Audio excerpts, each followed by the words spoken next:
অনেকেই বলতেছেন যে ভাই আমি আসলে কাতারে আছি, অনেকে বলতেছেন যে ভাই আমি আসলে দুবাইতে আছি, সৌদি আরব আছি। মূলত মিডল ইস্টের বিভিন্ন দেশগুলোতে আমরা যারাই বসবাসরত আছি, এখন এই বসবাসরত অবস্থায় আমরা চাচ্ছি ইউরোপের বিভিন্ন দেশগুলোতে প্রবেশ করার জন্য।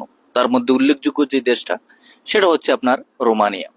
তো বলতেছেন যে ভাই আমি আসলে দুবাই থেকে, সৌদি আরব থেকে, কাতার থেকে, এই যে বিভিন্ন যে মিডল ইস্টের দেশগুলো আছে, এই দেশগুলো থেকে আমি রোমানিয়ার উদ্দেশ্যে আবেদন করতে চাচ্ছি।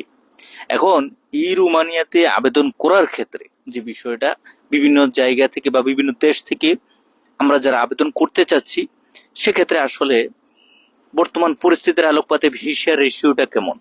মূলত এই প্রশ্নটা সবার ভিতরেই সবাই অনেকেই কিন্তু করে থাকেন বা অনেকেই কিন্তু প্রশ্নটা জিজ্ঞাসা করেন যে ভাই আমি দুবাইতে আছি, দুবাই থেকে আবেদন করতে চাচ্ছি, সেটা আসলে কতটুকু সফল হবে, আসলে যুক্তিযুক্ত বা বর্তমান পরিস্থিতির আলোকপাতে ভিসা পাওয়ার সফলতা কতটুকু। দেখেন, এই বিষয়টা জানার জন্য বর্তমান পরিস্থিতি অনুসারে আপনি এম্বাসির আপডেট সম্পর্কে জানবেন। দেখেন, দুবাই থেকে তেমন ভিসার ভালো কোনো রেশিও নাই। বিগত বছর বা বিগত সময়ের আলোকপাতে সে হিসাব আপনাকে ভুলে যেতে হবে। বিগত বা অতীতে যে ভিসার রেশিওটা ছিল সেটা বর্তমানে নেই।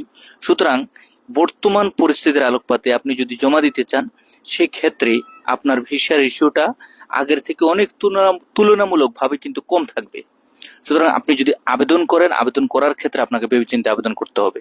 সেম কাতার থেকেও এই ধরনের প্রশ্ন অনেকেই করে থাকেন, সৌদি আরব থেকেও অনেকেই প্রশ্ন করে থাকেন।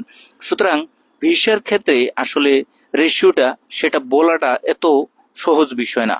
কারণ হচ্ছে বিভিন্ন দেশগুলোতে আমরা যারা বসবাসরত আছি, আমরা যারা বিভিন্ন দেশ থেকে আবেদন করতে চাচ্ছি, মূলত এই বিষয়গুলোর উপর লক্ষ্য রেখে আপনি যে দেশে আছেন, যে দেশের উদ্দেশ্যে যেতে চাচ্ছেন, সে দেশের এম্বাসি তথা ভিসার রেশিও দিলে হতেও পারে, নাও হতে পারে।